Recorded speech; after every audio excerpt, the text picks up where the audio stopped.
เที่ยวต่อไป2 คันนู่น เที่ย น่ะ วชิงชนะเลิศชิงด้วยพระราชทานประเภท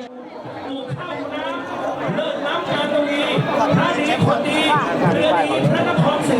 อยุธยาเรือข้าวมรดกโลกน้องมาสายน้ำใครจะเป็นเจ้าความเร็วในนี้มันจะมาการ2565ในปีนี้จาก115 ปีไว้หน้าวัดท่าหลวงพระรามหลวงจังหวัดพิจิตรร่องน้ำแดงร่องน้ำแดงเทจุฬาลักษณ์จะเป็นท่านเอาแต่ว่าจะเป็นเที่ยวตามมาหรือเปล่าเนี่ยพันแสงชนะไปได้1 เที่ยวถ้าพันแสงชนะอีกบอกเลยว่าพันแสงตลาดไทยของท่านตลาดท่าประดิษฐ์ตลาดท่าประดิษฐ์อะไรก็ไม่เป็นตลาดพันแสงปีนี้ตลาดไทยตลาดถนนพันแสงไฟแดงพันแ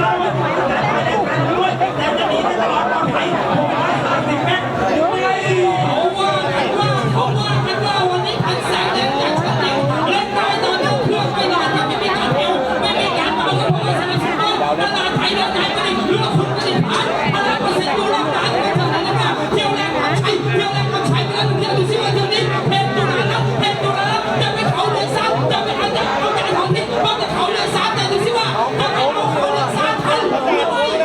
ไม่ทันไม่รู้ทำไมเขาเรือซ้ำที่ทันแล้วก็ไกลสุดกันครับแต่ที่นี่เนี่ยเที่ยวนี้เรืออยุธยาฉากกับเรือพิจิตรแต่ต่อหน้าต่อตาไปยับอบจ.ปทุมธานีคำนับวิทย์พูดมาจากบิ๊กแก๊สมาได้ครับนั่งชมอยู่ที่นี่แต่ดูซิว่าเที่ยวนี้เรืออยุธยาจะได้หมดระเบียบไล่พี่นี่ตีตื้นพันแสงแรงละก่อน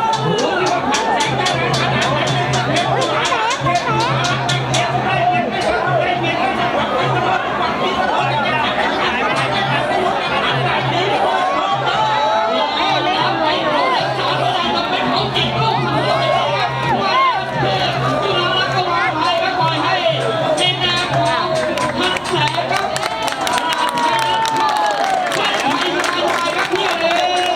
ทำการเพื่อความเปลี่ยนแปลง